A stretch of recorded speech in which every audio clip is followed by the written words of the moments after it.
And we are live. What is going on, everybody? Welcome to Draft Weekend. We continue with the Beat Lucas Biery Online Championship presented by RotoWire on the NFBC.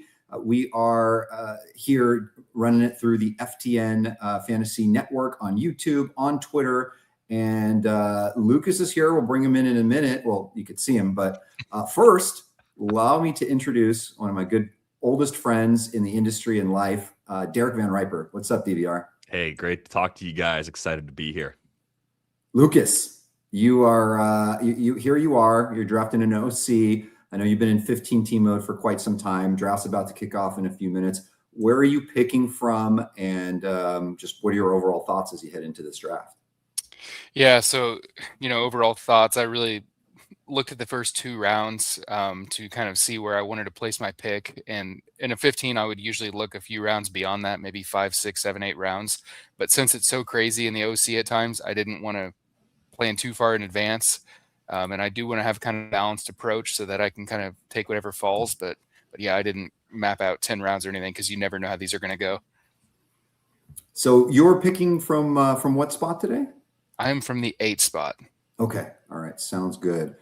Yeah, we got this thing filled. This is a great time of year because these drafts are filling up quick, right? I mean, it had a couple in as of yesterday, and you just know they're gonna be filling up.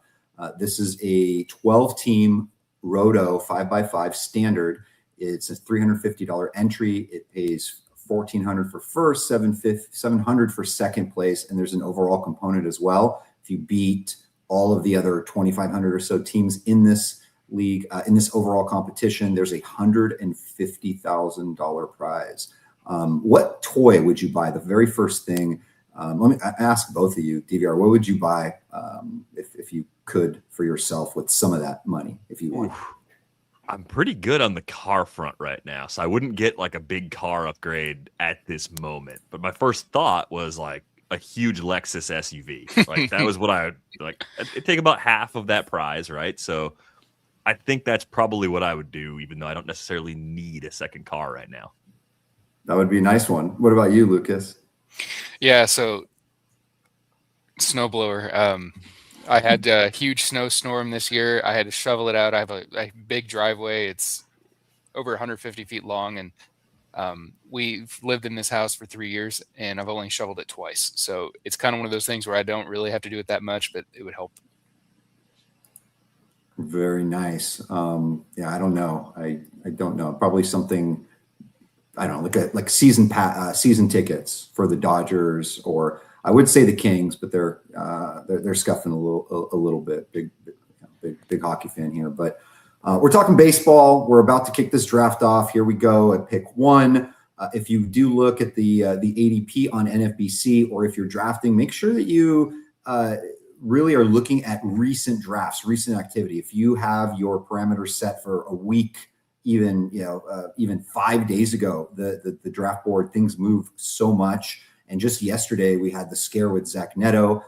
It turns out he's going to be fine in the 5K MTM Ultimate that we streamed yesterday here. He fell. So Zach Neto fell, and then Oswald Peraza was drafted. So now that Neto's fine, Peraza will be obviously off any boards, or so we hope, and we draft. All right, here we go, kicking off. Derek, as you get started, how's your draft season been treating you? Really well. I mean, I feel like I'm getting a good mix of different foundations because I keep getting different draft slots, which is kind of nice. I feel like when you get to the middle of March, if you have too many shares of a few core players, it starts to freak you out a little bit. So I've had plenty of opportunities to do different things. I've had chances to start pitcher, have a chance to start elite hitter, have a chance to start from the back of the first round. And I actually feel pretty good about any spot this year. I haven't had any draft slot that's felt terrible just yet. I mean, there's strengths and weaknesses of everything. Mm-hmm. As you guys have seen, I think this is probably the worst closer inflation ever. So I feel like that's kind of one of the key things you got to decide on with your early round build is like, how aggressively do you want to participate in that? And what is your fallback plan if you either miss out on the run or just don't get the guy that you actually want for your sources of saves? I mean, you've drafted these OCs over the years. I mean, looking at this board, is there a range that you would feel most comfortable drafting? Like, do you want one of those top 3 guys top 4 guys, or do you take an early pitcher in this type of format? Would you take a Skeens or Crochet at like 10? I'm a little less likely to do it in a 12 than in a 15 because I think you can stream a little easier in an OC. So I skew a little more towards bats, and then I think like a lot of people, I'm pushing someone like Ellie becomes a lot more appealing to me in any league with an overall, but I feel a lot better about him in a 12 because if he has a problem like last year where he hurts his quad or his hamstring and he's not running as much, I feel like I can go get the bags that I need off the wire a lot easier too. So for me, it's just taking on a little more risk and probably waiting a little longer overall for starting pitching in a 12 than I typically do in a 15. Lucas, you are on the clock right now, right? No, I'm about 30 seconds away from being on the clock. Oh, you're 8. You're team 8? Yes, okay. I am. Yes. Okay. You're on team 8. I'm going to ask you after you make your pick, or I mean, sure you have it already in mind, and you're a pro. We do this all the time. Make your pick, and then I want to ask you if you. There it is. All right, Ellie. I was going to ask you if because you're, I think you and I have a little bit different approach in drafts where I think I embrace a little bit more risk and you do less. And obviously we both have our solid results either way, obviously, definitely depending on the season. But given that the OC has the large pool of leagues and entries in it, and because there is that grand prize, are you embracing risk a little bit more? I was going to ask you that, but then I see Ellie on your team, so that might answer the question. Yeah, definitely in the OC and even in the 15s, I have been a little bit more okay with the risk. A guy like a Tyler Glasnow, I've grabbed up on a handful of teams this year around 110, range, and obviously he's probably not going to give you a full workload, but I'm betting that I can find enough replacements in the DC format later on that hopefully I can supplement him well. All right, here we go. Turning the board. How's this looking to you? First round, pretty standard, Derek? Oh yeah, I was looking at the last 3 days worth of OCs, and this is following it almost perfectly. Gunner at 10 is the one thing that's sort of breaking what you've seen over the last 14 or so drafts of this format. I think being on the end is always interesting. I like it. I've claimed it's an advantage because you get to make 2 decisions at a time, which is it's great. Like you can actually steer your team harder in one direction, even though you can fall victim to runs. I feel like you can counteract that effectively, taking 2 players together. I'm intrigued by Team 12 going with Cal Raleigh and Nick Kurtz, going really power heavy. It seems like for people that push bats extra hard early, a lot of the people I see making those builds are leaning much more heavily on power than they are on speed up top. Yeah, something I've talked about is my own issues with power over the years. I feel like I'm always building teams with strong pitching, and never had an issue with power all these years drafting up until the last couple of years. I always feel like it's something I'm chasing, and sometimes I'm looking at my builds and kind of have a little bit too much stolen bases, overvaluing batting average, which is just so volatile from year to year for most of the the player pool, and want a closer and pitching. So it's something I'm trying to be active, very, very proactive about. But the Raleigh Kurtz build is definitely that's unique, right? That's a little bit away from Raleigh's ADP. Obviously, you get fill in big power with the catcher slot, but you're picking passing on some big boys there like Tatis, Caminero, and Tucker, all 3 of which I liked. Lucas, would you have liked one of those guys to fall, or do you have somebody you're picking here you like better? Yeah, there's a player that fell a bit beyond with Julio Rodriguez falling to me. So kind of going back to my original comment, I like to map things out, but sometimes these are so unpredictable. It's kind of like, I don't know, crazy things are going to happen. I was just going to ask you guys, especially knowing that the field for an OC has so many teams in the overall, how important is it for you to get within your first, let's say 4 or 5 rounds, a combination of players that other people generally don't have? To me, that's kind of part of the appeal of what Team 12 did with Raleigh and Kurtz, is that only a small percentage of teams will have those 2 players. There's going to be a very small number of teams that have Ellie and Julio together too. So that one kind of fell into Lucas's lap as a result, maybe of Henderson going at 10 and Raleigh and Kurtz getting pushed up to where they did a little bit. But man, it's a nice start. Yeah, very nice start. And and after doing almost a 4-hour stream, had got my second win in the evening, and I'm like, I really need to knock out my third OC. Things are about to get busy, so let me do it. And I got into the night owl one last night, and I had the 10 pick. I was in a really tough pickle because I mean Julio just feels like a no brainer there at 10, but I ended up taking Gunnar Henderson. And the one issue I have with shortstops is, listen, I love Gunnar and I like Julio as well, but every round there is always a shortstop that I'm interested in, and I cut myself out of so much of the player pool. I was thinking that whenever I picked Ellie, not that I weighed that against him too much, but you have something to think about, I guess, like you said, Vlad. That's an incredibly solid start there with Ellie Julio. Yeah, I think it's interesting that Ellie cut the K rate so much last year, 25.9%. I don't know if anybody really expected that much improvement year over year. He was up over 30 his first 2 seasons in the big leagues. And if you look at his pace, like pre-leg injuries, he was tracking to have maybe his best season yet as a big leaguer, still just 24 years old. So I'm fully in on Ellie. The one decision I was making earlier in draft season that I've kind of had a pivot on because we've seen him play so well in the WBC, but also just showed that he's completely healthy, is Acuna versus Ellie. When you get to choose between those two, for me, it was Ellie when the draft season started, but now I've actually flipped it where if I actually had the choice, Lucas did not at 8 this time because Acuna went 4, I would actually take Acuna over Ellie now, and that's not something I was doing a couple months ago.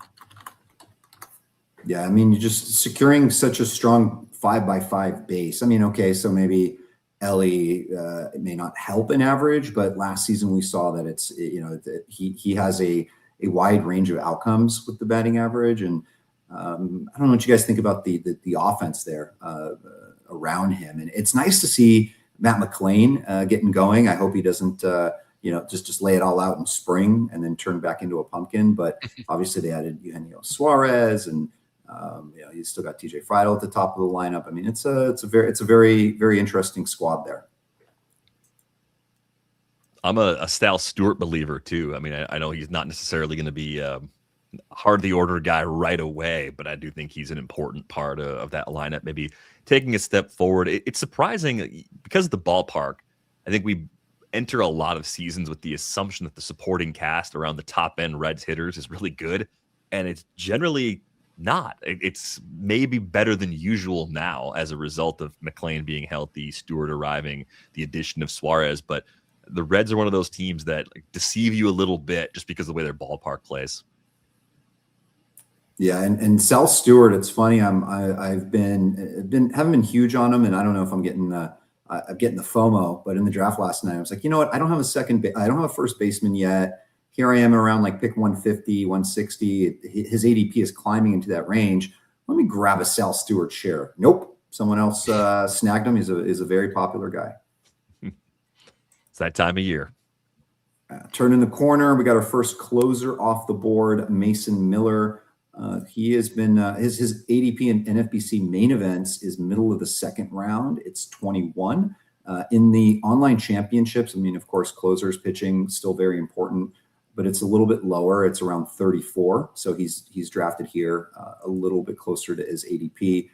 And I don't know, you guys are seeing anything weird so far other than, or different? I mean, I don't want to offend, but with Raleigh and Kurtz outside of those two. I mean, Team 2 is going with that power heavy build too, stacking Alonso and Schwarber behind Aaron Judge from the 2 spot. So leaning real heavily into that base and opening up some opportunities to go a few other directions depending on what falls in the next few rounds. Pick 3, by the way, that's somebody who said we can identify him for the listeners. And if you don't know him, it's Daniel Prepas, aka the Surly Attorney. He is drafting from the 3 spot, a very good OC drafter, good drafter in general. So he's got the Bobby Witt, Jackson Churio, Christopher Sanchez start. And we've seen Christopher Sanchez be drafted at the end of first rounds in some of these early main events.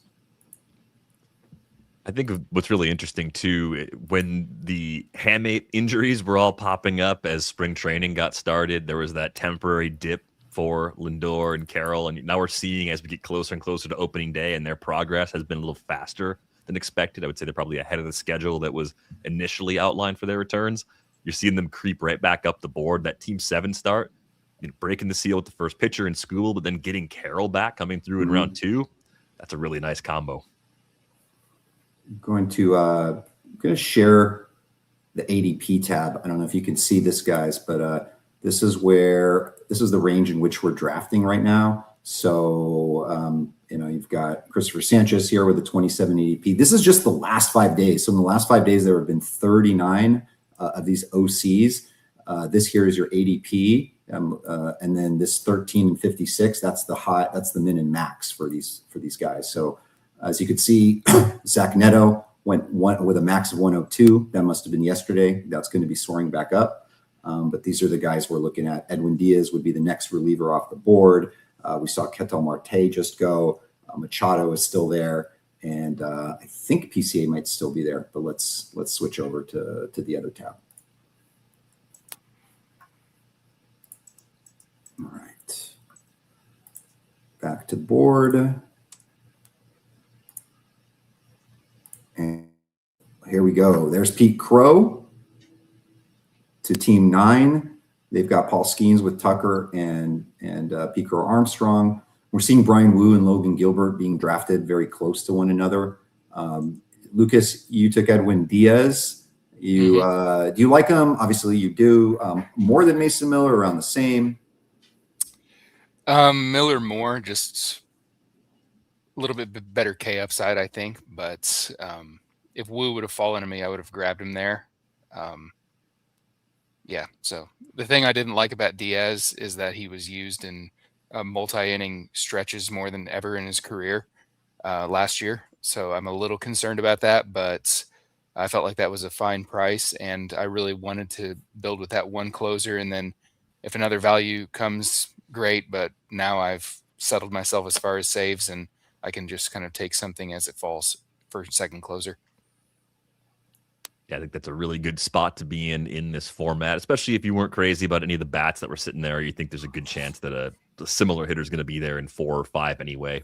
Just address it, get an elite closer, get someone that could get you 50. I mean, the win projection for the Dodgers is just insane. So with that, you have a shot at a league leader in saves with those great ratios. And if not as many strikeouts as Mason Miller, probably something pretty close.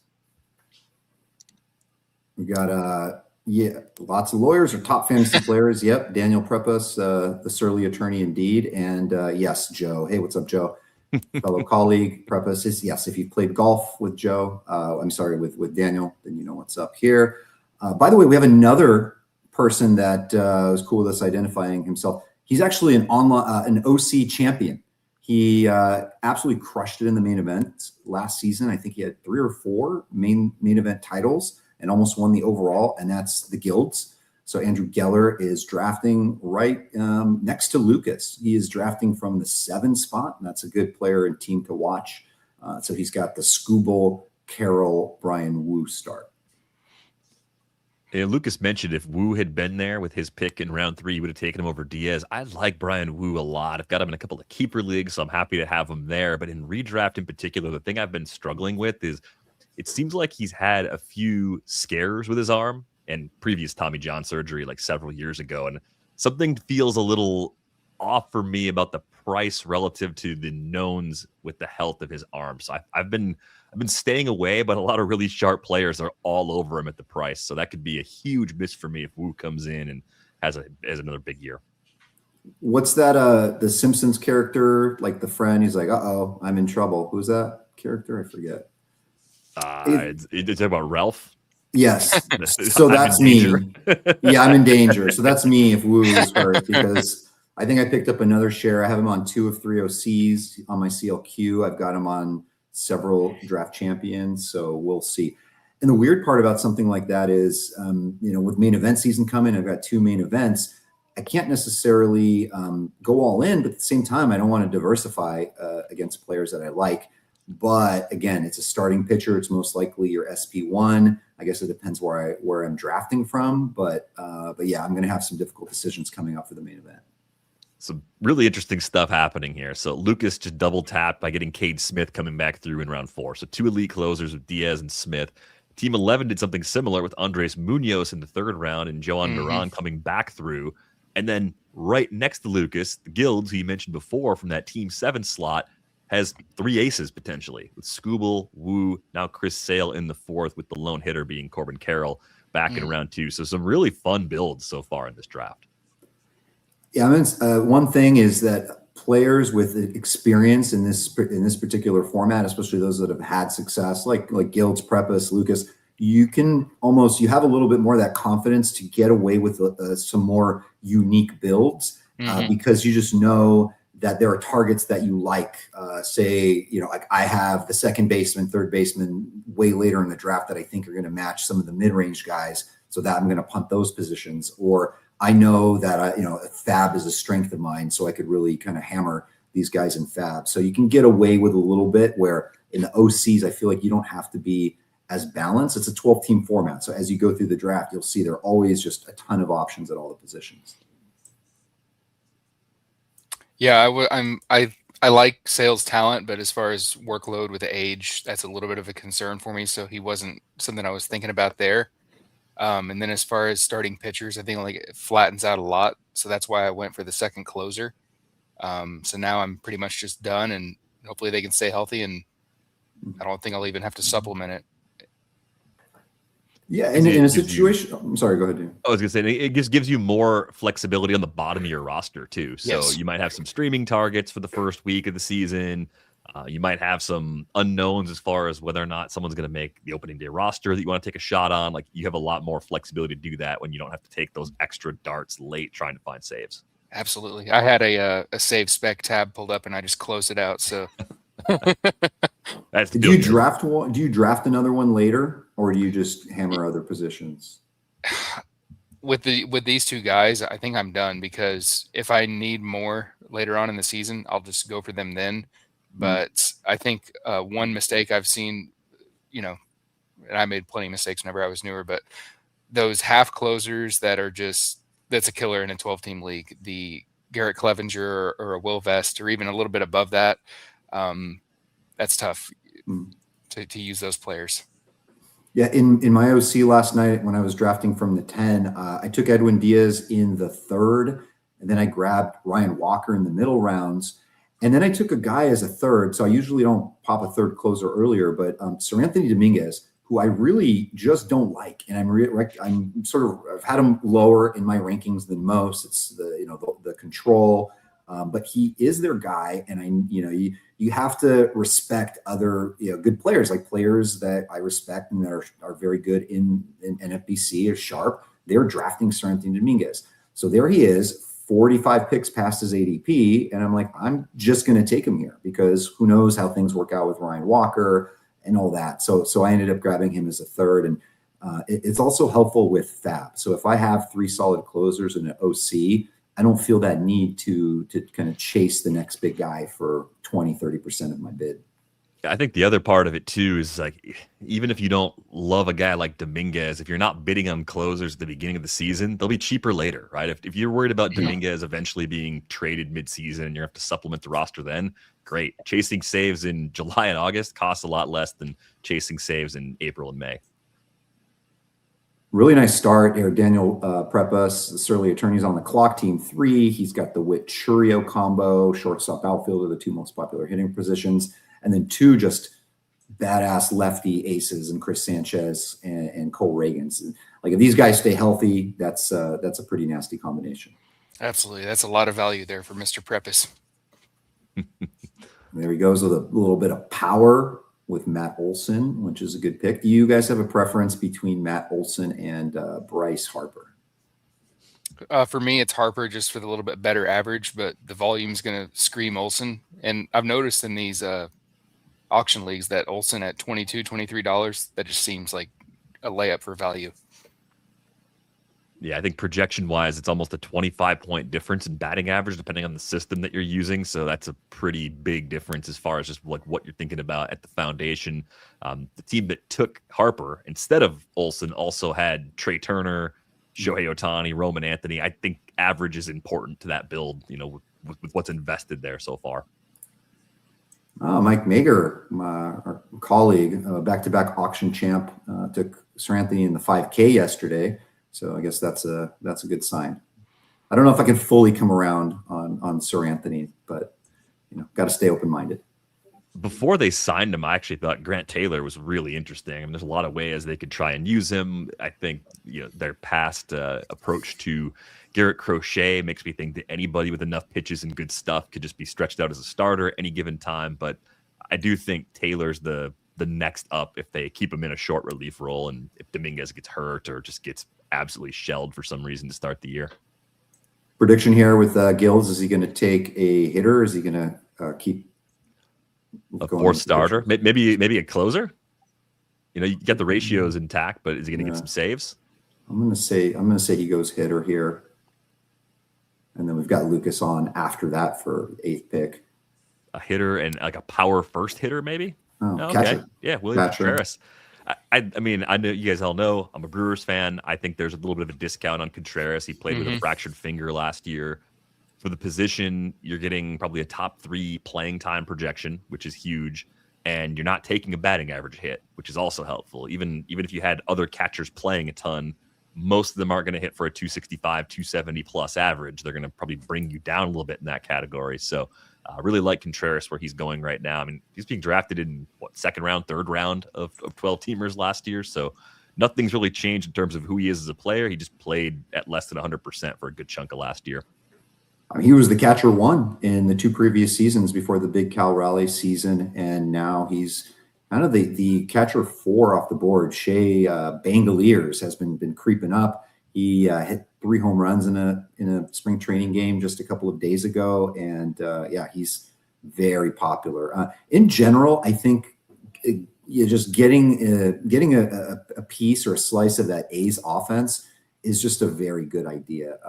We don't know exactly who's just going to go off, but you have a pretty good idea. Like Brent Rooker's a really solid pick. Obviously, there's Nick Kurtz, Jacob Wilson's a batting average boon. You've got Tyler Soderstrom. I feel like he's just kind of buried there in that range. Like it's a fair price. It's not too high, not too low.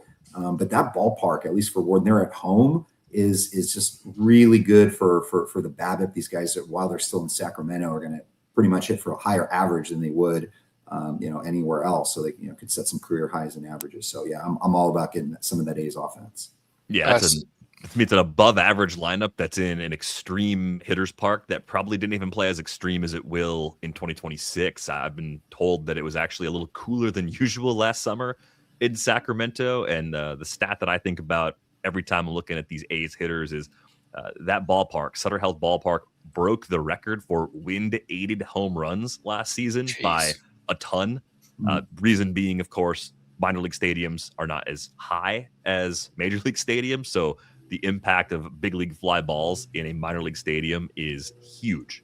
And I think for anybody that has power, it's going to be something they can continue to take advantage of. But if it's warmer, if it's even hotter there this summer, if it's typical summer, that could be even bigger things for that offense. And unfortunately, some really, really difficult starts for their young pitchers trying to break through.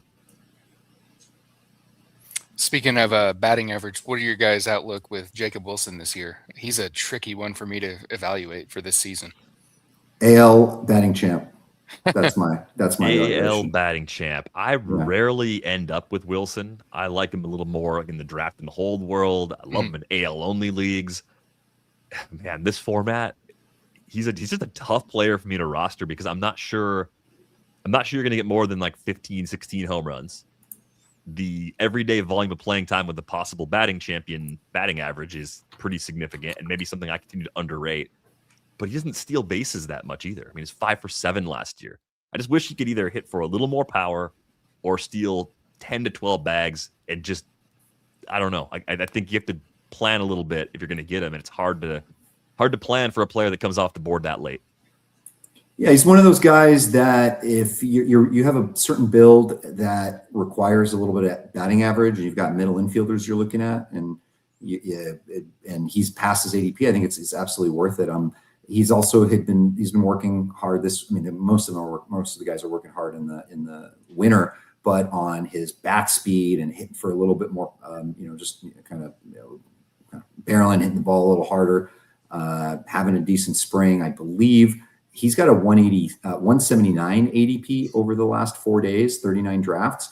The min max is insane on Jacob Wilson. It's a 92 min, which is crazy, and a 274 max. So if he's sitting there in the 200s, I'd like to take a shot on him.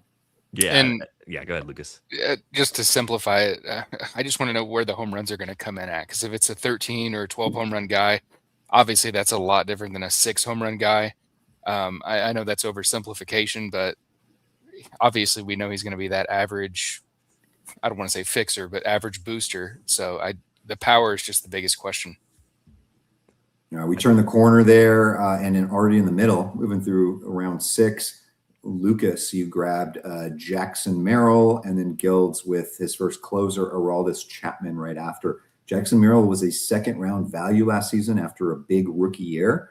What type of return do you project for him? Is he somebody that can be like a top 3 round, like top 35 overall value, for example? And then where do you foresee his steals ending up? Yeah, I feel like DVR was mentioning William Contreras. If you liked him last year, why wouldn't you go back to that well? That's kind of my thought process with Merrill.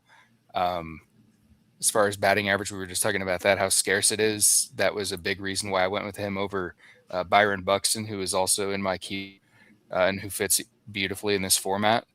But yeah, as far as his steals, your guess is as good as mine, but I'm hoping for 12 plus, but it's all about health since he had a lot of health issues last year, dealt with a concussion, but I'm hoping for elite average, maybe a little bit of power as he gets further into his 20s, and just a well-rounded skill set, hopefully.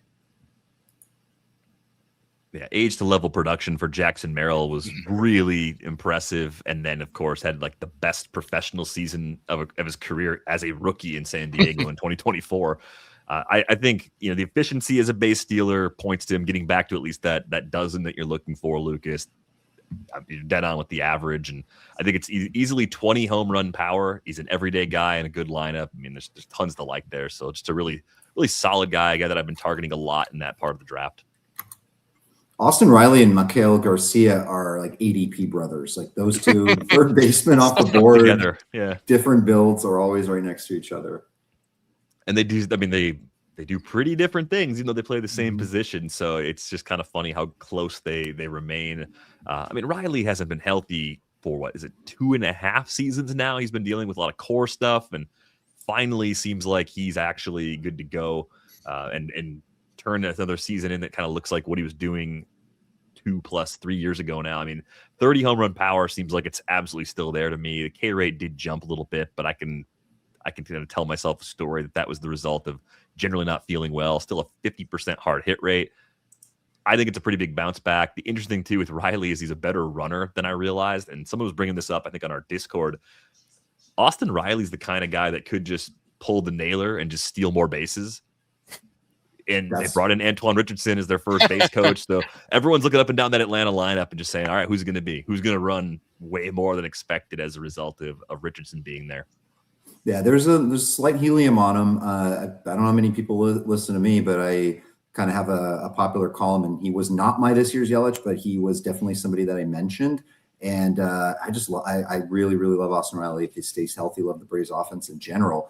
But our bullpen guy, Dan Thompson, Red Fox Roto, he does a article on the stolen base environment. And last year, he mentioned Riley as a deep sleeper, as somebody that could surprise and steal some bases. We didn't get that last year, but now that's what we're hearing about him over the last week, especially because he is running a little bit. And of course, talk about the first base coach and everything. So it's possible. I think he's somebody you're going to see kind of rise up a little bit more as well. And even if it's like 8 to 10 bags instead of 2 or 3, that still matters, right? Those long tail steals end up making a big difference when you get them unexpectedly from a player that you're really drafting more for the power and the run production. Yeah, I know that Mike Mager, he always talks about a corner infielder that can give steals, and I don't know if he boosts them extra within his process, but he always notes how beneficial it is to get those in an unexpected position too. What are you looking to fill here coming up on the clock? I'm sure you got some guys in your queue. Like what sort of positions, categories? I feel behind on batters. Going with the 2 closers, I don't love it now that the closers have fallen, but there's a lot of rounds in this thing, and there's a lot of weeks of fab, so I don't feel horrible, but it feels like a mistake at the moment going 2 closers early. All right. Well, tell us what you're going to do, because I don't think Gilds is. If he is watching, he's probably just doing his own thing. So I don't think he'll be influenced by your thoughts here. There are 2 premier catchers that are still out there. Well, there's really 5 or 6, but there's 2 guys that I'm really hoping one of them falls, which one will. So yeah, there's nothing else that I can see that I'm desperate to have at this moment. But going kind of on the live stream, I just have been double checking all the positions just to make sure nothing fell through that I didn't see. Yeah, it looks like about 5 catchers off the board so far. Kind of looking for those gray bricks as I'm looking at the screen here. And Hunter Goodman, the most recent one, early round 6. We mentioned William Contreras going off the board in round 5. Probably value-wise my favorite of that cluster so far. Oh, Drake Baldwin. There he goes.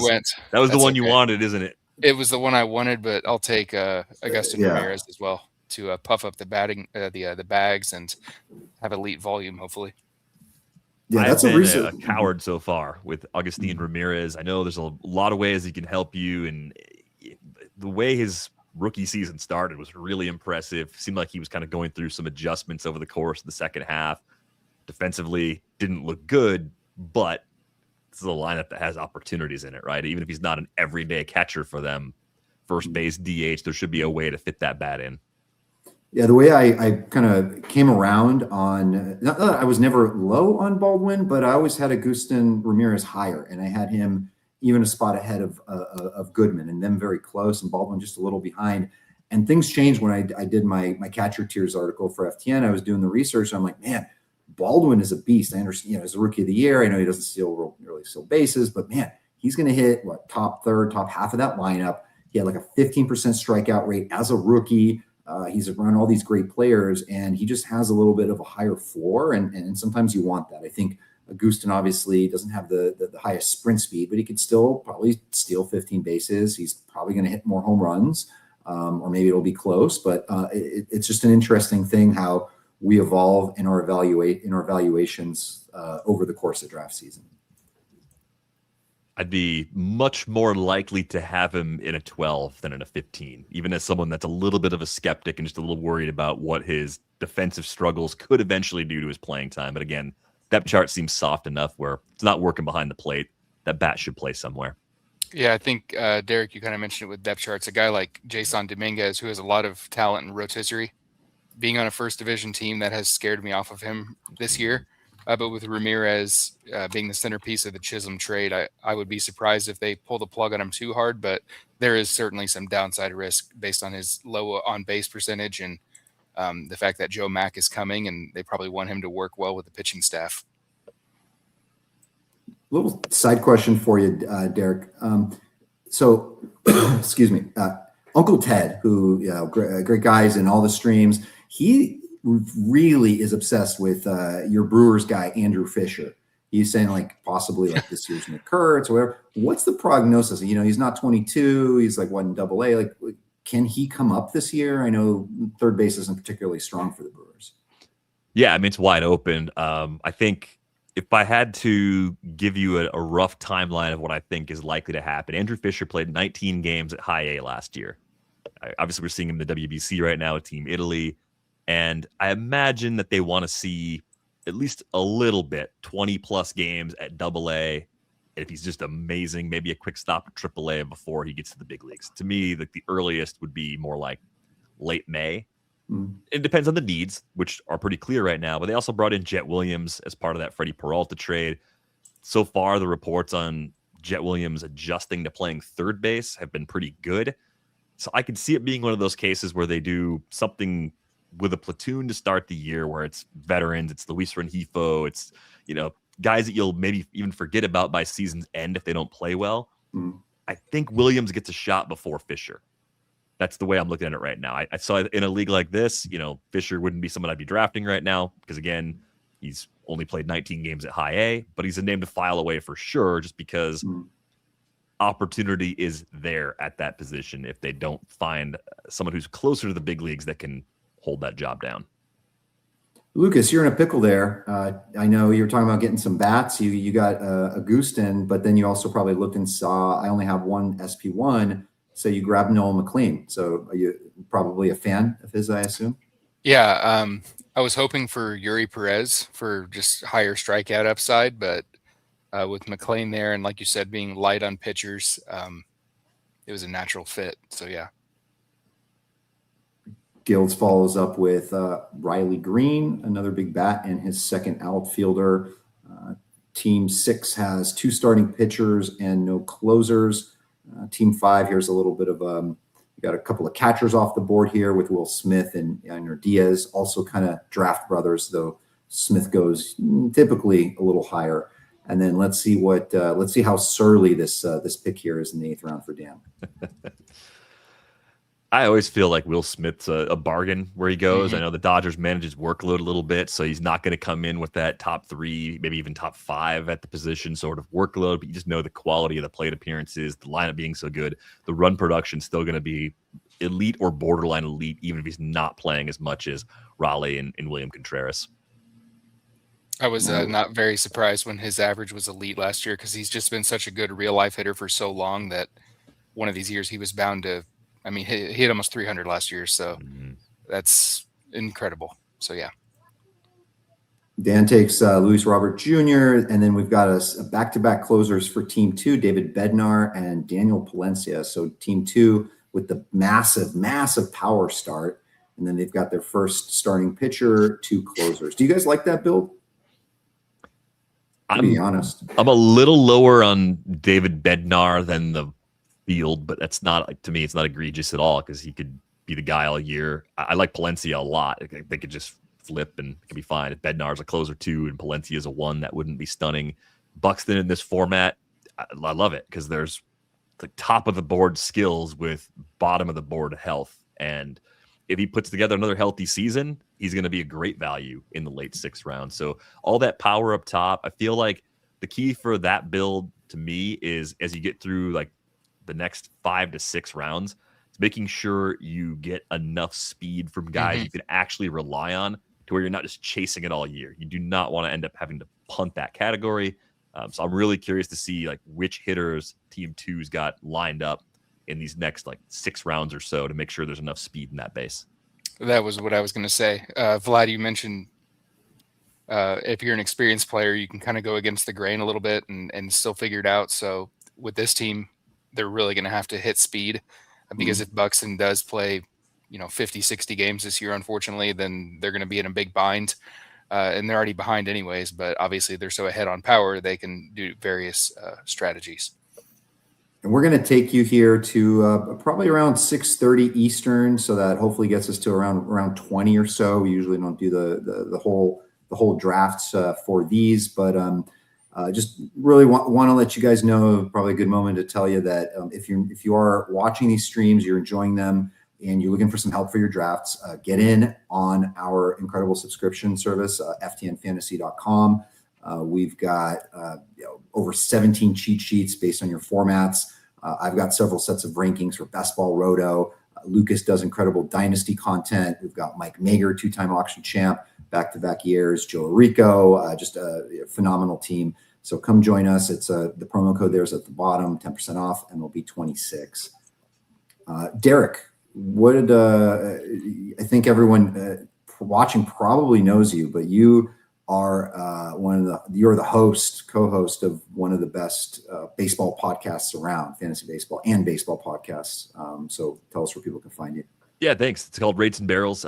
Anywhere you listen to podcasts, we're also on YouTube every weekday, Monday through Friday. Middle of the week is a little more real baseball. We got a couple of former players now that are regular parts of the show. Jed Lowry and Trevor May. They've been great additions for us. We've got a rotating group of reporters we can check in with if there's something going on with a team that we cover. Britt Giroli, back from her Olympic coverage, is part of our show as well. And then we kind of bookend the week with more fantasy-heavy stuff, trying to bring in guests from the industry, trying to just cover anything and everything baseball at this point. It's amazing. The show started off as a 2-day-a-week show like 8 years ago, and now it's the main baseball show at The Athletic. So yeah, we're really excited about the upcoming season and got a few more tweaks along the way that I hope people enjoy. Derek Van Riper, Rates and Barrels. Make sure you check that out. All right, we are on the clock here for Lucas, Team 8. What are we What do we need here? Hitter, third starter. Don't need closers. We need a bat. Definitely need a bat. There's a clear-cut choice if we're following the FTN model and what it's spitting out. My question is can I sneak him through and get him next round? I don't know. Up to you. That's always the game of draft chicken is always a little bit tougher when you're there, right? If you're on team 11, you know pretty much the tendencies. If you do a lot of drafts, you just get a feel for, okay, I'm team 11. There are these two guys I like. Who's this person at the end less likely to take based on their build? I always, when I draft these NFBCs, I always have the roster, the roster page up so I could see who's got positions where. Sometimes people, will throw things off. You never know. There's always a rogue drafter here and there. I think Gabriel Moreno went like 5th round in my OC last night, but I just like Lucas is going for the gamble here. I want to see if it pays off for him coming back through in round 10. Team 9 is the team that started with Paul Skeens, and they went with their second starter in round 6, Joe Ryan, and then back-to-back closers in 8 and 9 with Helsley and Fairbanks. So if you were starting with a ace up top, is that something you would consider doing, waiting that long for your SP2 and then trying to get 2 of the probably like top 12, top 14 closers or so? I think for most people, Helsley's definitely inside the circle of trust because of his stuff and past skills, even though it didn't go great for him during his brief time with the Mets. And Fairbanks is really more of like clearly the guy, but you're just worried about the injuries kind of sidelining him for a prolonged stretch if his arm starts barking again. Derek, it's funny that you mentioned that because in the Glarf League, I had the opportunity to pick Skeens, and I didn't pick another pitcher until round 7. So I went with 5 hitters in a row. And then after that, I went heavy pitching, and I picked 7 pitchers in the next 8 rounds. So it was interesting. And I did have Fairbanks as my first closer, with McGill as my second, and then went with Gosman as the SP2. King as the SP3, and then Snell, Savage, Ray, and Musgrove. So I felt like for getting all those batters after Skeens, I felt like I did okay, but obviously I took on a lot of risk with Snell, and Musgrove is looking a little bit more risky, and Savage has been limited. So kind of going back to what Derek was saying, I'm more of a safer player. I usually am, but Snell at the 10th round just felt fine to me, and some of the other players did too. Derek, let me ask you about Cam Schlittler, because he's somebody I've been below board on, and just curious what you think about him now, especially with his ADP soaring. Yeah, I mean, late round 9, he's a lot of what I've seen for most draft season is this pocket of younger starters that includes Nolan McLean, Emmett Sheehan. Schlittler's kind of a part of that. Savage is part of that. Jacob Mizorowski, Chase Burns, like.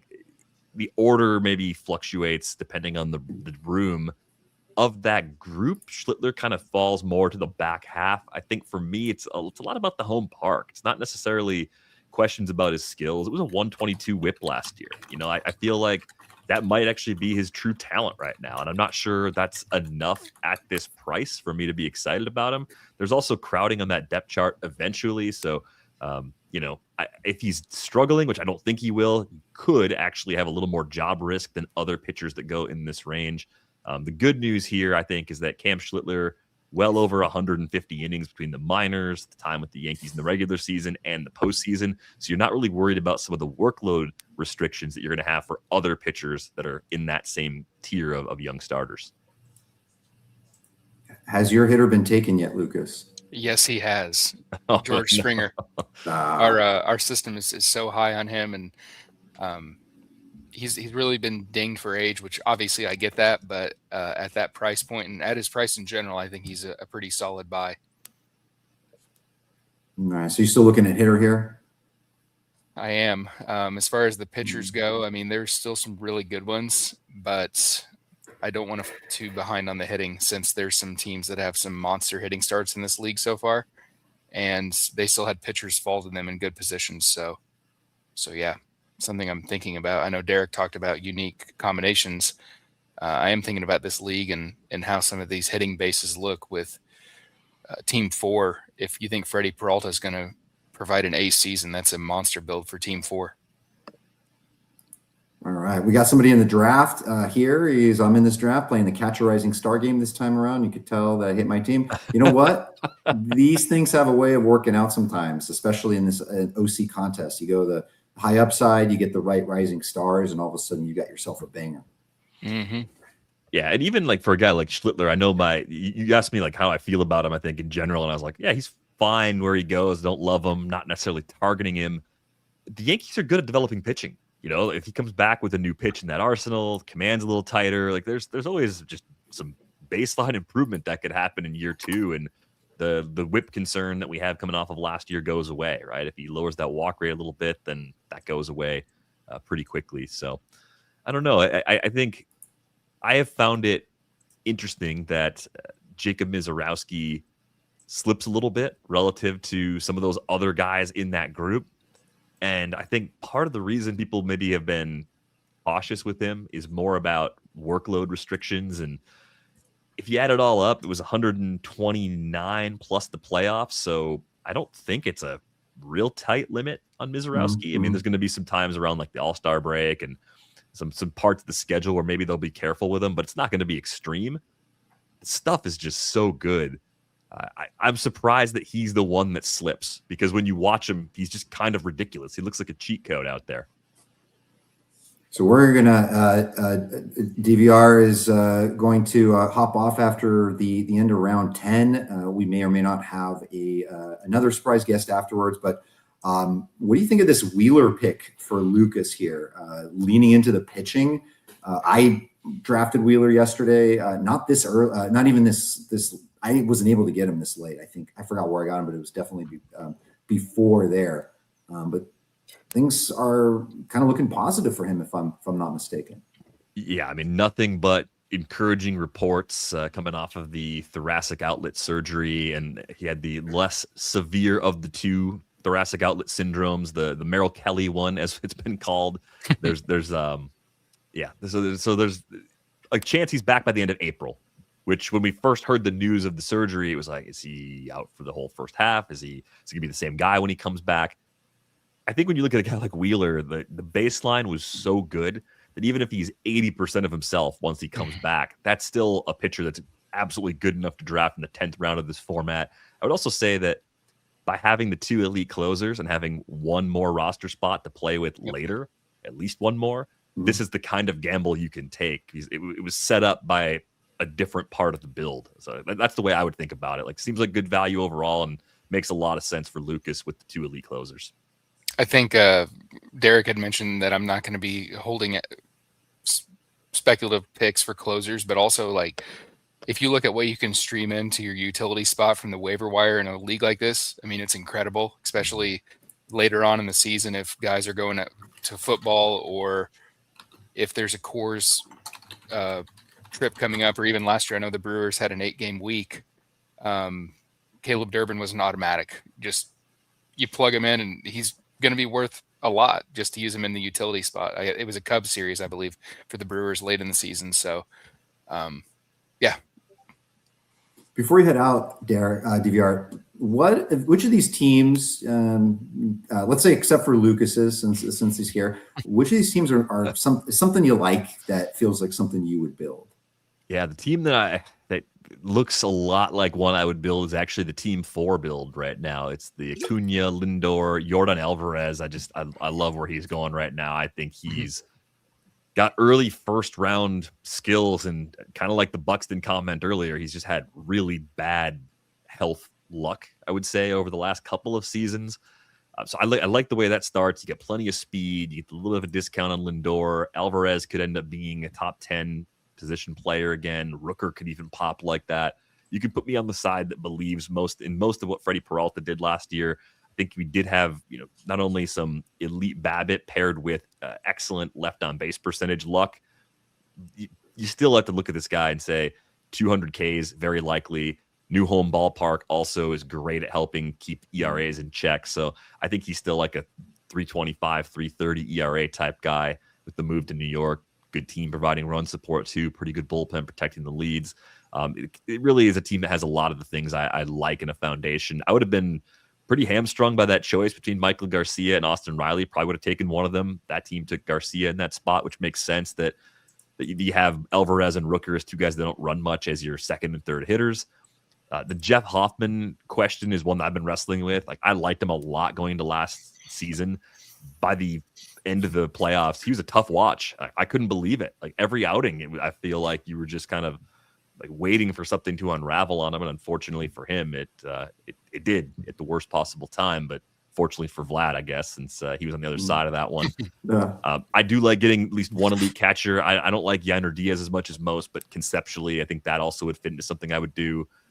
And even though Raisel Iglesias is old, he sure seems like he is the guy in Atlanta, even though they brought in Suarez. So as a closer too, I think that's actually a pretty solid foundation. So the key to that build would just be how well do they do in these middle rounds, kind of rallying back on the starting pitching side. But it looks like a balanced base that I would actually want to build. Yeah, that was going to be my choice as well, Team 4, and I know I shouted them out earlier. Yeah, especially I'm really high on Pepio this year. I know he's a popular guy. I know Vlad, you wrote up Rasmussen in your bold predictions, and you think he's going to have a monster season.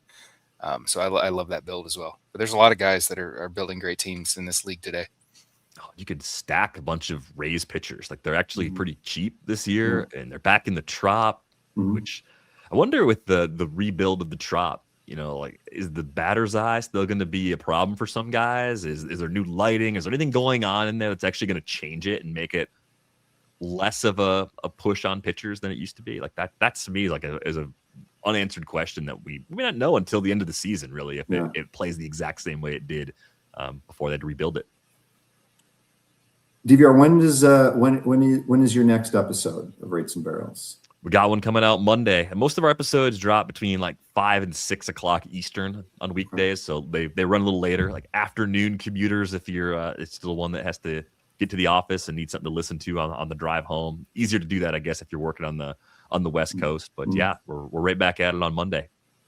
Ladies and gentlemen, DVR, one of the best fantasy baseball analysts, humans, friend of mine in the industry, just absolutely incredible. And a host with the most that can come in and be a fantastic color commentator as well. So thanks so much for hopping on, and good luck with the rest of your drafts. Yeah, thanks for having me. Good luck with your drafts. Good luck with this one, Lucas. I like what you did so far. Alrighty. Thank you, Derek. It was awesome. See you then.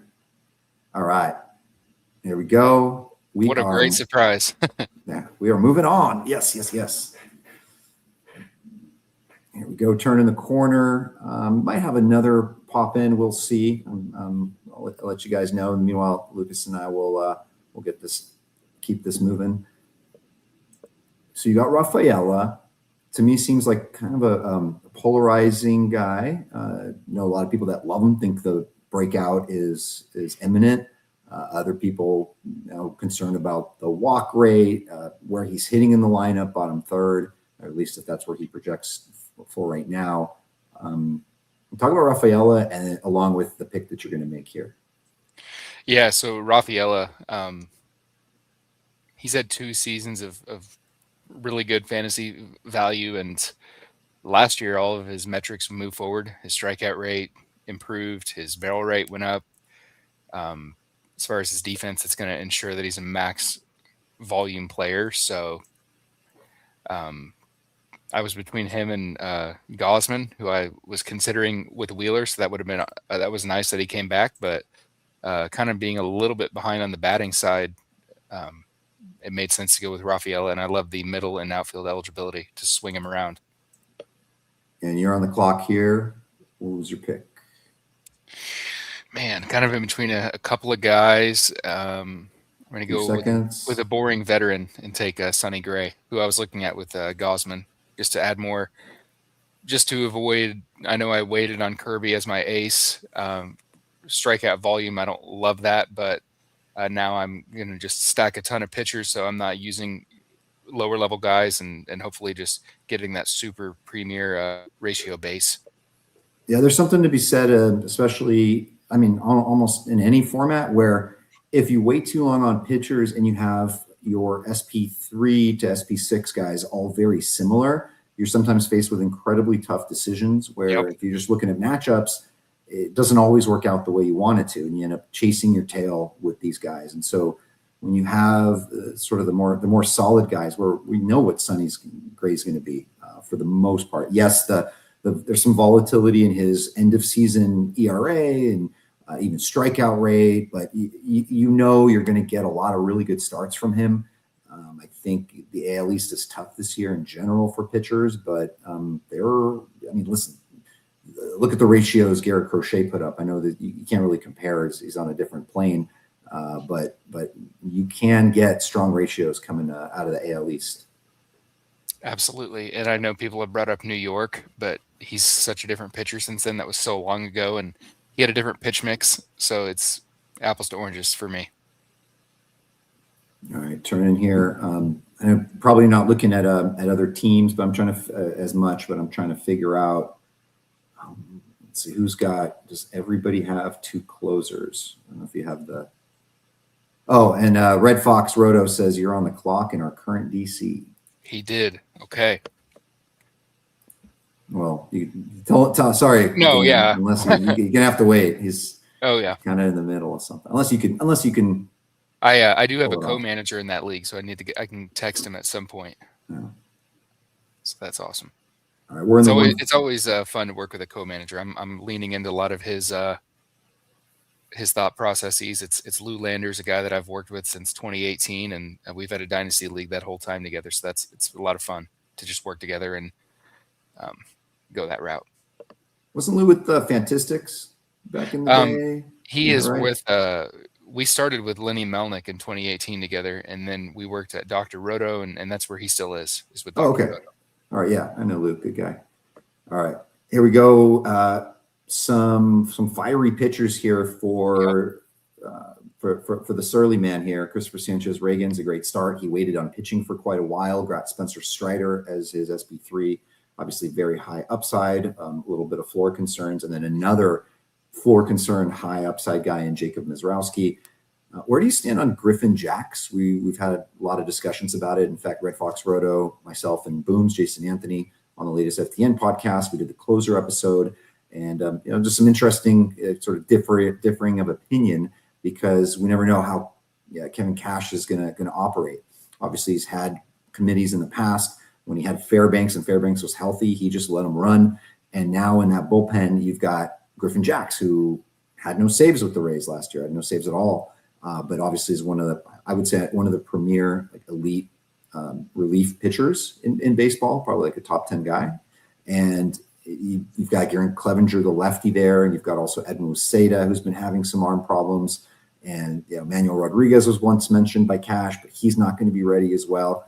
How do you foresee that bullpen kind of working out? Is Jacks a kind of like a fancy pick that we shouldn't make, or do you think he just runs away with the job? I think he has extremely good upside, but I also think it's a little bit fancy because he has no assurances of the role. That being said, if he does get the role, he could be a top 5 closer, as we all know. So I think there's a little bit of a discount.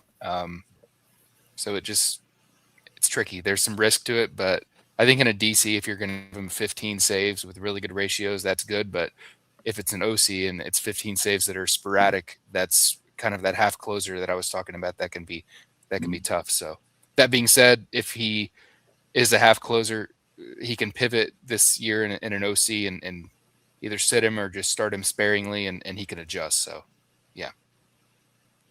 I'll move the board a little bit here, just a little bit smaller so we can see all the picks. If you have any problems, let us know in the chat. It's too small, but we are moving into the 13th round, coming up on pick 150. So it's 360 total players drafted in a 12-teamer, and it's 7-player bench in this format, and also there's a fab period that will happen before the season starts for these leagues. So any leagues drafted before next Sunday is the first fab period, which also reminds me I got to write my fab primer. Then, yeah, so we're not there yet, obviously, but when it comes to the bench, knowing that you have that fab period, are you more likely to use some of your bench picks for some upside guys or guys that are potentially relievers that you might use in the early part, or what are you looking to do with your bench? Yeah, so whenever I first started getting more into the NFBC, I was always taught that you have a corner infielder on your bench, a middle infielder on your bench, and an outfielder with some pitchers as well, and have a backup opposite of your position players. I've escaped away from that a lot, and I've just gone for more upside. Last year in the Glarf League, I went with the Jacob Wilson in the last round, just thinking prospect. I had went for a lot of other prospects too that didn't work out, like DeLauder and Sproat, and it's an easily replaceable pick. So even though you feel safe and warm that you have that backup infielder, you can easily change out your roster, or even if you don't have a backup for a week, it's not going to kill you, even if you take a 0, even though that's never the plan. So high upside and hope for the best and change it out if you need to once the season crystallizes. Seiya Suzuki, is this around the safe spot for him, or somebody you weren't even considering here? Of course, we don't know exactly what the issue is going to be with the knee getting pulled from the game yesterday, but what are you thinking? For me, I'm going to do 2 OCs this year, so I don't want to say that I'm playing it super safe, but I don't want to take a known risk when I like Yelich a lot. Round or 2 down the road, I would maybe look at Suzuki, but they're still good enough players where I just didn't want to accept a problem. Potentially. I too drafted Yelich in my draft last night. There you go. Maybe it was, I think you got a better deal on him. I think I got him maybe 10 picks ahead of you. But what's the downside, right? I mean, at this point in the draft, I understand 10th round, still somewhat high draft capital, but listen, if he just stays healthy, yes, you're probably going to get a decent season out of him. And he's going to be leading off again this year. Yeah. Like you said, I think that you're picking him. I don't want to say you're picking him at his floor because he is getting a little bit more age to him, but he seems like a layup for value. Yeah. Cleanup hitter. I forgot about Churio. So, yeah. And in a DC, I'm a little bit less thrilled about it because it's hard to fill your 4 catchers, your 7 corner infielders, your 7 middle infielders, your 10 or 11 outfielders when you're getting a player on your team that gives you no position. So in a DC, it's not a smash, but I like him still. But in an OC, it's even better because you're not worried about position eligibility too much.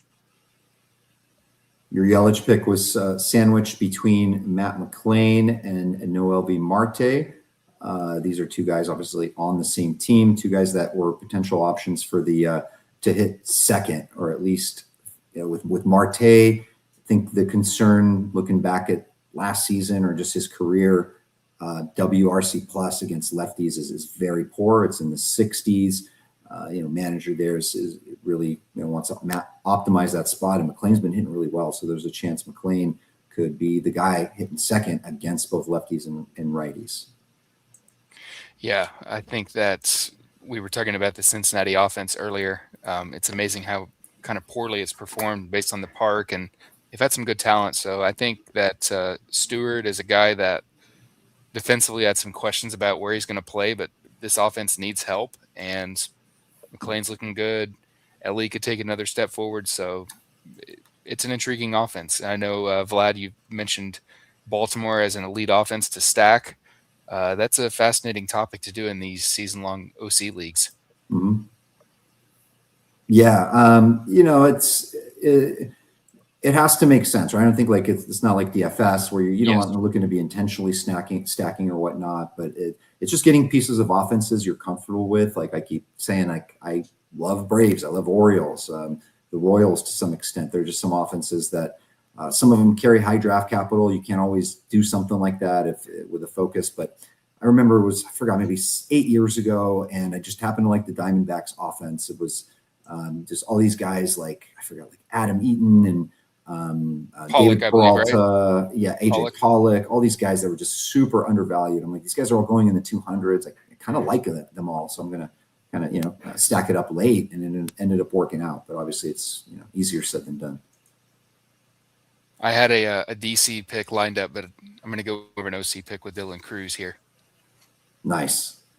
So, and that's where I was looking at Wheeler. You had mentioned that you had gotten a little bit of a higher price on him, and in an online championship, that's what makes sense to go with that player that has just more access to better outcomes, even though there's more risk, obviously. So yeah, and Basala was one of my alternatives too. We mentioned the Orioles stack. That was something I was thinking about, but I haven't gone that route yet.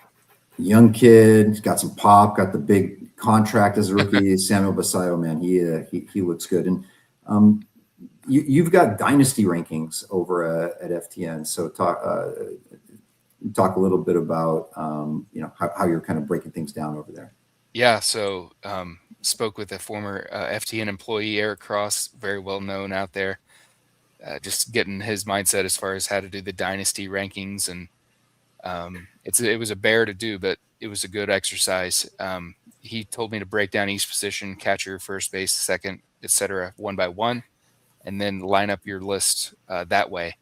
And that was really helpful. So those will be getting a fresh update before the opening day.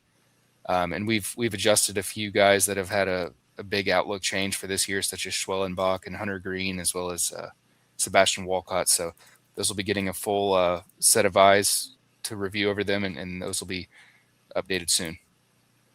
You got Dylan Cruz there in the 14th, and he also has a very wide range of min max. I feel like the draft market in general has kind of been souring on him, and I think it might be a little bit overblown. I know the team context there with the Nationals isn't ideal. They're going to be one of the worst teams in baseball, but he's fast, man. He could steal a lot of bases. Maybe he doesn't hurt you in average as much as people think. So I don't know. What are your thoughts on Dylan Cruz? Yeah, I think with Cruz, he was one of the highest touted prospects that came out of that draft. He was the third ranked prospect on Fangraphs 2025 class. And like you said, he has that 70 grade speed. A lot of these guys on the Washington Nationals, I'm going to give them a little mini upgrade if I'm looking at them, because they have totally revamped their coaching staff, going from a Stone Age coaching staff to a group of coaches that are, low 30s and have fresh ideas, that are hungry, energetic. So I think that development bump is going to be real for the Nats and for the Colorado Rockies as well this year as a tiebreaker. Yeah, the Rockies, oh man. They've got new coaching in there too, though, so I'm not saying it's going to change them overnight, but hopefully their fans get a little bit better. Yeah, it's rough sailing. They have a kind of a revamped rotation, which obviously we don't care about as much in fantasy, especially like regular sort of shallower leagues. They added the big veteran lefty Jose Quintana. They added Tomoyuki Sugano, formerly of the Orioles, and there was another Lorenzen as well. Name, Michael Lorenzen. He's much better than their typical gas can that they usually put out there. And Dolander, I think I wrote him up in my article that'll be coming out tomorrow on pitching prospects. He has strikeout upside in a 15-team streamer on the road context. And if he doesn't work out, then he's an easy cut. He plays Miami on the first weekend, so he could be a streamer as well in Miami. Chase Doolander is the lone Rockies pitcher being taken in 15-team main events, and I think people are eyeing that at Miami start. I think that's part of what it is. Use them and drop them. That's what I think. And worst case, if you just sit him the next week and just see how he kind of give him a preview on your bench, and don't let your league mates get access to him. If you wanted to, if you believed in him, I do personally think that he has upside, but I get that he's a Rockies pitcher, and mathematically the odds are highly against him. Yeah, they're honestly, like, I even drafted in 50 round draft and holds draft champions. I even grabbed a Quintana, and I've grabbed a Lorenzen in round 48, 49, because there will be times where hopefully I don't have to use them or rely on them, but I need a starter in the middle of the summer, and the matchup is a good one. So, not against, especially for like a lefty like Quintana, you can kind of spot start. But we're getting too deep here, again, too nasty. We're talking, we're here and actually talking about good players, and you just drafted an excellent one here in Wilson Contreras. He's never had 600 plus plate appearances, but maybe this is the year. Another year removed from having to catch. Cleanup hitter in a great lineup in Boston, and that's your first baseman, I believe. First corner infielder too, which was making me semi-nervous, because That's the position in auction leagues I'm targeting because I don't want to live in the $1-2 area for corner infielders in the auction. It's something I've learned. The middle infielder's a lot deeper, but it's an OC, so you can break a few of the rules here and there. I was in a similar place with first base in my online championship last night, where I was eyeing Wilson Contreras as my first baseman around this area. He got taken, and so I think I got Jonathan Aranda in the 16th. So it's always a little uncomfortable because there are just so many good first basemen, especially in the first 100 picks or so. You don't have one of those guys, just feels a little off. But you got to pick your spots in these things. You can't have amazing everything. Well, you could, but we won't know till the season gets going. Very fair. Yes. And I was in an Express DC on Friday night, Vlad, and there were catchers that were going 100+ picks ahead of ADP. And if I were to show the board, it was mind-blowing how many catchers were going. And really any catcher with a playing time outlook of even a 300 plate appearance outlook was gone before round 28, round 30. The Texas guys, they were gone by then, and it was unlike anything I've seen for catcher runs. Yeah, the catcher pool is particularly nasty late this time of year. Changed by Teal's injury. Sorry to cut you off. Yeah, no, it really is. It's a big deal, and yeah, it's going to be nasty playing in that pool later on. I loved Harry Ford a lot as a late round pick. It's somebody that I thought could get there. Right now, I think they may just go with the veterans. They may just roll with Kybert Ruiz and like Riley Adams while he's healthy. I think Ford will be up eventually. I think he'll be a helpful bat, probably a fab guy. But then in those late rounders, there's just a lot of these catchers who are semi prospects who are stuck behind like legit starters. And all these guys like Joe Mack, who someone in the chat just mentioned was just demoted, optioned, and Jackson Caro, is that his name on the Brewers? Just a lot of those guys, you don't know where they're going to play. That's true. Yeah, the catcher pool last year for prospects was filled up really well, and this year it's not looking as good. But these things can change, and that's the beauty of it. The perception could be one thing, but in season, a guy or two could take a step forward, and there's some benefits. So, yeah. You're up here in a couple of picks. Lucas, that was one of my guys that I had locked in somewhat with E-Cabs on the Cubs. Love their pitchers this year with the elite defense behind them and in the soft division. Yeah, E-Cab's looking really good in the reduced walk rate last year. He's got the velocity. He's in a team that's going to provide him run support. I think it's very nice. I've been definitely in on Edward Cabrera. All right, talk us through this pick. Yeah, so there's a player that I was interested in, but injury risk has me a little bit worried. And using your VDP rankings, there's two outfielders. One was Stephen Kwan, one was Caglione, and I went with the more boring choice, but I have a really strong belief in Kwan. He's gotten a long track record now, and average is the toughest thing in my mind to get off waivers.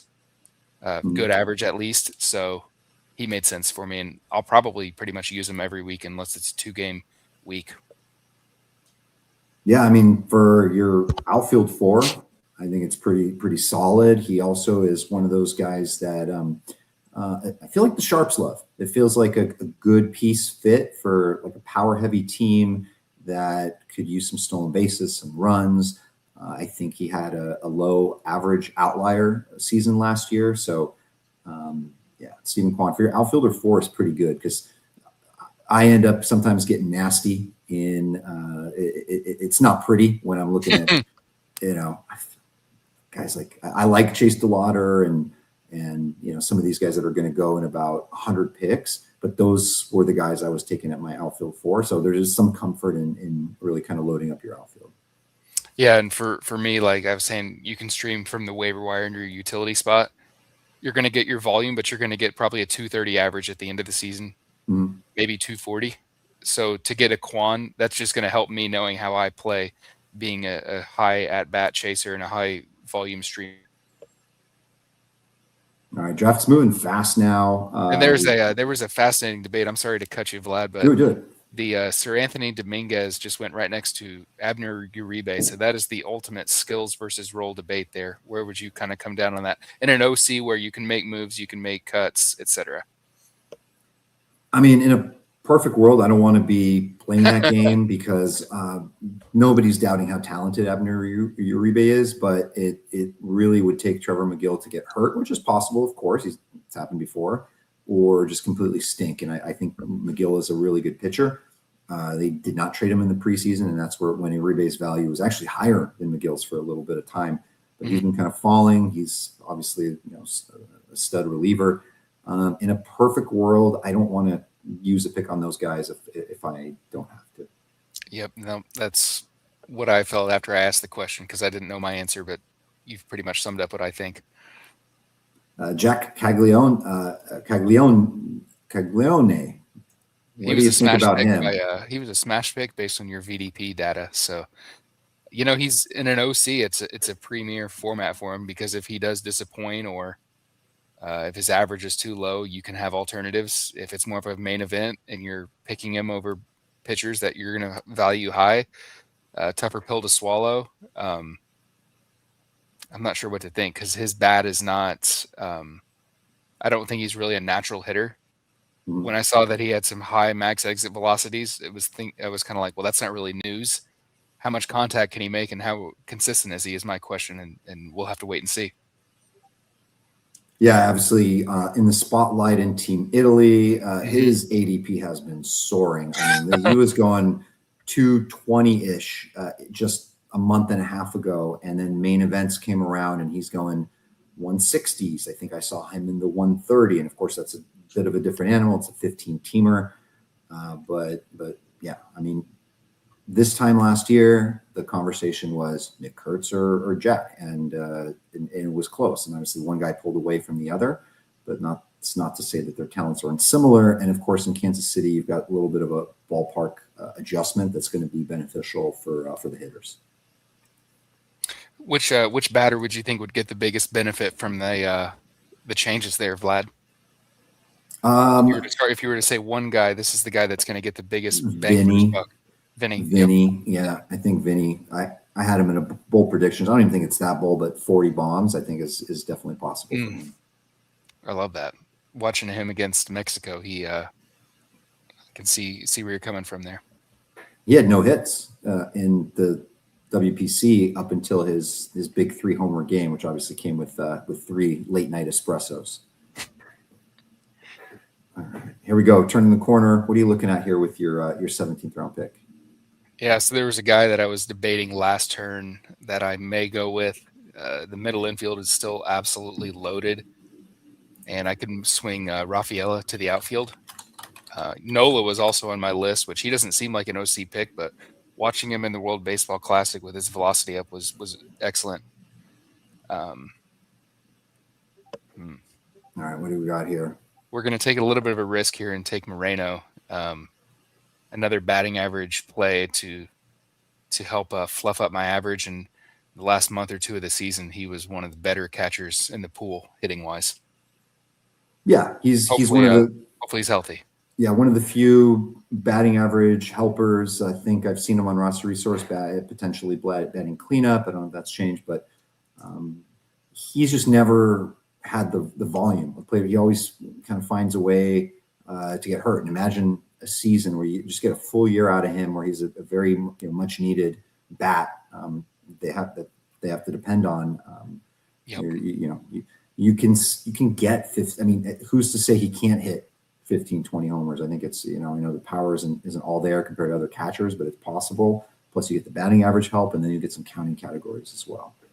Kind of going back to what we were talking about for his August last year, 905 OPS, September, October, 844. So he's a young guy learning the pitchers, and maybe his bat's clicking now because it's all a tough game for these catchers to learn, especially the young ones. So you got your C2. What are your holes in your roster? Like what other positions are you looking to fill as far as starters are concerned? I'm needing a third baseman and a corner and a middle infielder. Okay. And another outfield spot. And I have utility locked, so I really need to think that through if I'm going to make my next picks, although we can mix and match a lot, so it's not that big of a deal. But talking it out loud, I'm glad that we're mentioning that. For those watching, and in case you haven't heard about it or you missed it, FTN here had the pleasure of hosting and announcing the MTM Ultimate 5K entry 15 team draft that happened live in New Jersey on Saturday. You can find that on the YouTube FTN's YouTube channel. The Toby G, Bat Flip Crazy, who's obviously the king of pocket aces, one of the best analysts and players out there. Him and I handled that stream and had Mark Winokur on as well, who's obviously a sharp auction player. So check that out if you like. It's about 3+ hours, but a very, very cool draft to see how some of the sharks play. There's Jacob Wilson off the board. Yes. And speaking of sharks, I was looking for Okamoto. This is earlier than he goes, but that's who I wanted to go for. I just missed that he had already went to Team 4.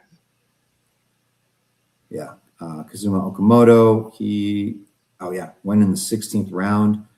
Let's see, last I looked, he seems to be adjusting well to the majors or to the minor leagues. So looking good. And this is an interesting play with Tovar. I kind of went with him, so now I can rest him on the road when his batting average is going to be poor, and hopefully just inject more average, more counting stats into my lineup, and just if I have to use them on the road, so be it. But in OC is a format where I can hopefully get a caddy with him and have a middle infield eligible guy that can swing in for him on the road. Got a couple of big first basemen, big boppers, but not necessarily going to help you in average, but Spencer Torkelson, having a bit of a cool spring, but he's a very streaky guy. And of course, we're not paying too much attention to preseason stuff with the hitters, as long as they're not hurt. I do think he had some minor tweak in the other day. I think he's okay and was back in the lineup, but he's good for 30 and 90 in a full season usually. Jake Berger had, I believe it was a wrist issue that really bothered him. And of course, that saps the power. And I guess his wife, Ashley, really helped him in kind of getting his game back together. So maybe we can expect big things from Jake Berger, maybe get that 30 home run season. Absolutely, yeah. It's all about health with him, like you mentioned. So he's in one of the worst parks for batting. His health is first and foremost for his outlook in my mind. Jose Caballero, do you ever catch yourself drafting him? Anyone is he somebody that interests you based on his multi-position eligibility? Does that even matter in the 12 teamers? Do you really care for that flexibility? I think it's a good thing because he can allow you to have more stashes on your bench or more pitching on your bench in a 12 team. But because of his limited power outlook, I'm a little worried, but he did have a higher max EV last year and his hard hit rate's been going up. So I don't think he's an absolute rabbit, but he's pretty dang close. So not a guy I've been attracted to, but he's a fun player. Yeah, with Anthony Volpe out, he's going to have the opportunity to play. I know he either did drive line or just did something, I think, to really kind of help out again with power, bat speed. Sanson, he's been hitting a couple bombs here and there in the spring. Obviously, he's one of the premier stolen base guys in the league. So having 4 positions of eligibility in an NFBC is obviously pretty valuable as well, though, of course, it is more valuable in a draft and hold 50 rounder and even a main event than it is here in a 12 teamer. Christian Walker, incredibly disrespected in NFBC. I understand. Wrong side of 30. People don't love the Houston Astros offense. He obviously had a very bad first half. His first half with the Astros, but he bounced back in the second half. Usually a pretty reliable guy, and somebody I don't mind clicking on around this area. Yeah, I scored my first share of Walker, and his swinging strike rate's a little bit freaking me out, but he falls a lot sometimes. So there's a point where it makes a lot of sense to get him because I think Houston may some of the regulars if they're fully healthy since they have like 8 guys for 7 spots, but these things always work themselves out from what I can tell over the last 8-9 years that I've followed it as close as I do. They pretty much always work themselves out, don't you think? They do. They really do, especially for the veterans. Zach Gallen, I guess, throwing like legit high, what is it? Velocity has really spiked. So something interesting with him. One of the guys that has been very heavily overlooked this draft season. Yeah, I didn't know that he had a better velocity. He is a fascinating player because he had a really good run and just fell off suddenly, and doesn't seem like a lot has changed with his. It's hard to explain why he fell off so badly, but yeah, it happened.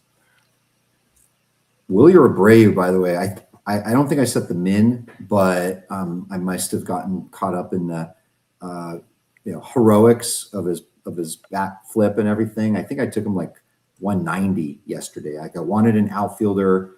I think guys like Dalen Lyle and Brian Reynolds were available, and I just took a shot on Abreu. So I'm kind of feeling pretty good about him this year. Yeah, I was able to get him in my Express DC, and if he does get a little bit more volume, I'm loving it. Even if he doesn't, we've seen that he can be really good. And Vlad, it's funny, you said you jumped him, what is that, 20 picks, maybe 25 picks? We know whenever we look at the end of the year reports as far as who earned what, it's going to be totally jumbled from the ADP. So go ahead and get your guy. Exactly. There comes a point after the first few rounds where you still want to be mindful of ADP. I think it's very important. But again, if there's a player that you must have and it's just 2-round difference in the 12-teamer and you're in the 200s, just go ahead and get your guy. Just important to keep, I like to click through all the positions in between all my picks just to kind of give myself a reminder, like, okay, I don't have to force the starting pitcher here because in 2 rounds, these 3 guys will be available and I can grab them as my, SP5 or whatever. So I like to kind of go through that exercise as I draft. Absolutely. And I just boxed myself in from an outfield perspective since I just grabbed Varsho as my 5th and I have Yelich as my utility, but I was lagging behind on power, and I think Varsho was the guy to fix that. I think it's good because you just take the outfielders do kind of stink after this. Of course, there are going to be some gems, but you really want to play in that range. Do you really want to be in a position where you're looking at like Jordan Walker, Mike Yastrzemski? Like I'm sure one of those guys might be okay this year, but you just get some big power. Varsho has been cranking it. I mean, we know what he's capable of power-wise. He is projected to hit 2nd in the lineup against righties in front of between Springer and Guerrero Jr. It's a good spot to be in. I also wanted him in my draft. I think I was between him and Abreu, and I don't know why. I don't know why I clicked Abreu. I think it was maybe a little bit more concern of the potential batting average downside, but you can have an outlier, plus season too. Absolutely. And one of my targets for my late closer, Kirby Yates, went a bit before his average draft position. So makes me feel a little bit better for way overpaying on my closers, but that definitely felt like a mistake, but I tried to move on past it and not dwell on it and send it into a tilt. So that's good. Seeing Araldis go in round 6 was quite a good gem for guilds. Yes. That's a very, very good pick there. Uncle Ted, Varsho over Grisham. No way. Grisham had 34 home runs yesterday. The one thing I will say is that whatever 230 average he had, Grisham last year was a huge outlier.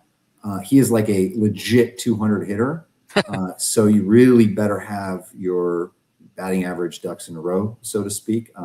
I don't think Varsho has that type of downside. And Grisham hit those 34 last year. I don't think he necessarily. I think if I was to pick one guy more likely to hit 34 home runs for me, I don't know why. I think it would be Varsho. I see a little bit of the appeal with Grisham. You're getting like really, really late power. And if he spends a long time hitting against righties in front of Aaron Judge, it's a beautiful spot to be in. So I completely understand. And yes, Ted, the Yankees gave him $20 million. And I know that as well, but I don't know. It's really hard to get behind a guy that is so incredibly streaky. If he's stuck in your lineup for a week and he's 2 for 30, it really stings. And very few guys are more capable of that than Trent Grisham. We're caught in a pickle here. There were several guys I was dying to have come back to me, and neither one came back with Flaherty and Barger off the board. So we're going to go with Java Joe Musgrove. I know he had that little bit of bad news, but it's a 162-game season, and I think he's in for a good year. 17 months off of TJ is a lot longer than most, and Elite Park. Guy's always been a command whip specialist, and I think he has upside. The only thing, I don't know if you saw it, but it sounds like he's probably going to start the season on the IL. Mm-hmm. Yeah, that's where I think. Fine with it? Yeah, being a 162-game year, I know we're really focused on opening day, but I love the player, so let's see what happens. I'm going to take him. Yeah, I have a team I have like Wheeler, Musgrove, and Rodon, and I know that's really dangerous because I think did you mention that to Jason on the podcast? Or is that the same team? Yes. He didn't.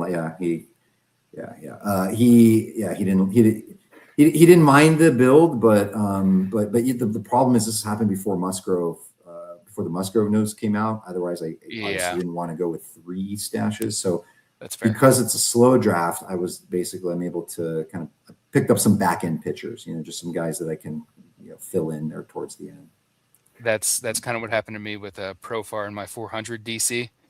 I'm glad it was during the DC because then I went heavy on the outfield and I felt like I made the most of it, I guess. We'll see. We're going to get ready to wrap up here. We'll take you a little bit past round 20. But so far, I mean, how you feeling about this team? By the way, how different is it for you having to co-host and draft at the same time? I know maybe like first time I did it, it didn't work out very well. And then you did one last year and maybe the year before, the first one we're always nervous for, but I feel like you got a good groove here going on.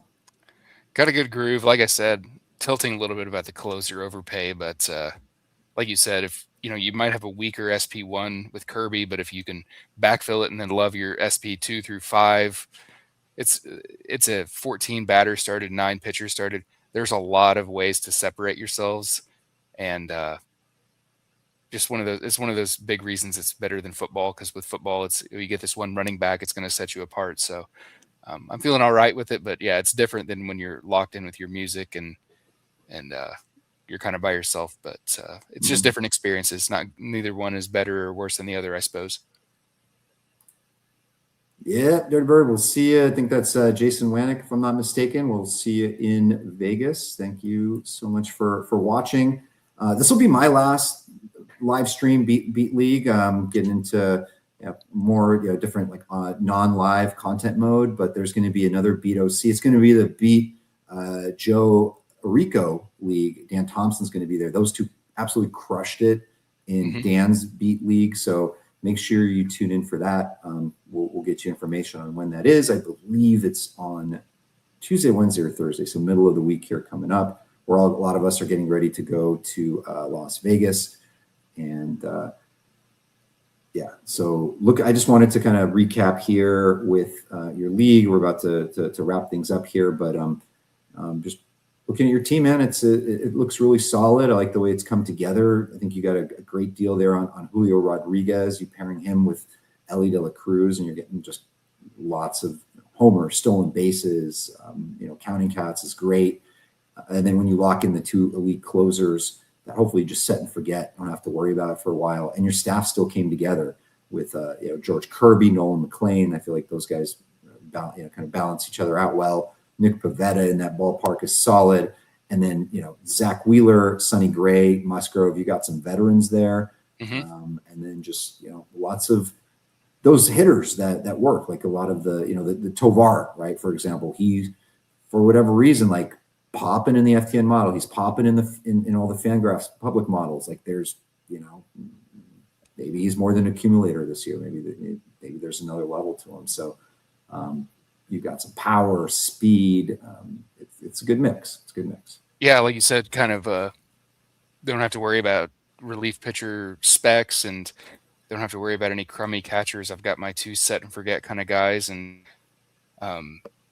there's a value to knowing what you're good at and what you don't want to do as far as carrying those C20 or C23 or having a speculative reliever darts. So trying to just set myself up. But yeah, like I said, definitely had a moment of tilt going Cade Smith, though I didn't have anybody in a higher tier since I am a little bit out on sale. But one of those things, some bad things will happen in the draft. Just try to bounce back from it and make the most of it is my thought. And looking at Gills' team over at Team 7, Gills always knows what he's doing. One of the great players, just building a little monster here. Got a little Matt McLean, Sal Stewart action there in the middle. Nice deal on Aaron Nola. Mixes in a boring guy just for looks like Brian Reynolds. And then we had our buddy here in the stream as well from Team 10, who said we were crapping on his team a little bit. I think this is coming together pretty nicely with the Gunnar Caminero start. You got an ace. You got Langford, massive upside. He's crushing the spring. Closer. This is coming out to be a really nice team. And then the Surly Attorney, Prepus. I was about to say, we have a teal alert. He just went. Oh, let's see here. All right. Undrafted in Booms' league, but the Surly Attorney pushed him up the board a little. Yeah. So and this is interesting. So, I think he's calling it back because I see the board froze. Oh, I see. Well, false alarm. It's crazy how you had mentioned Hunter Green in the 20th round. Once we're at this point, everything is so speculative here. And like we had mentioned, they are disposable draft picks. Compared to a DC, you have to really love the guy and know that for 6 months, you're going to rock and roll with him. I get wanting to give it a chance on Hunter Green, seeing if, there's positive reports, and it's very fluid, I guess, after pick 220, 225, something like that. Yeah, he ended up, definitely probably something happened, but here in NFBC, the next pick hasn't gone yet. You hit the admin button, you get to have it called back. Sometimes we have internet issues, whatnot. But yeah, Justin Crawford, some upside there. You never obviously, hope for injury, but like in a scenario where like, say, Trey Turner is, I don't know, or maybe they decide to hit him lower in the lineup or something. Justin Crawford is definitely capable of being a leadoff man, if not this year, then in future years. And he's got kind of a, like a fly team there, lots of upside, a very, very high upside build. And then if you get like a full season out of guys like Seager, Riley, Olsen, and you got Sanchez and Reagans, and your first pick and you got Bobby Winchurio, man, I like Prepus's team. I think the other good thing that he did a lot of good things, but I like that his second baseman is Caballero. So now if he wants, he can get a max volume guy like a Torres or a Simeon or an Otto Lopez, and then he can use Caballero as just his pure floater and then reserve him if he's ahead on his bag. So it's a really good puzzle piece for a veteran player like Prepus. Yeah, this is fun, man. We're gonna sign off and let you wrap this up, the reserve rounds on your own, and be able to concentrate and everything. We've got more content to produce. We got a lot of stuff coming up, so just keep an eye out. We're getting ready to turn over into in-season mode here in a bit, but not quite yet. Draft season continues. Again, for people that aren't subscribers, join us. FTNFantasy.com will take great care of you. Discord channel. If you want to do the high stakes, you could do part of that is a 30-minute conference call with me. If you like my advice, I could give you advice on your specific team. It's not that much more expensive. So 10% off for anything FTN Fantasy is MLB26 is the code over there, the promo code. So any parting words here for you, or just like what you plan to be looking at and doing with your final picks? Yeah, final picks. I'm going to be looking for more pitching upside. I really hammered it through the first 12 rounds, and then I've ignored it, filling up on volume bats offensively. So now instead of taking on those speculative closers or just empty volume hitters, I'm going to be looking at filling up my bench with good pitching guys that give them 2-3 weeks throughout the season and see what kind of performances they're turning in and see if they have upside.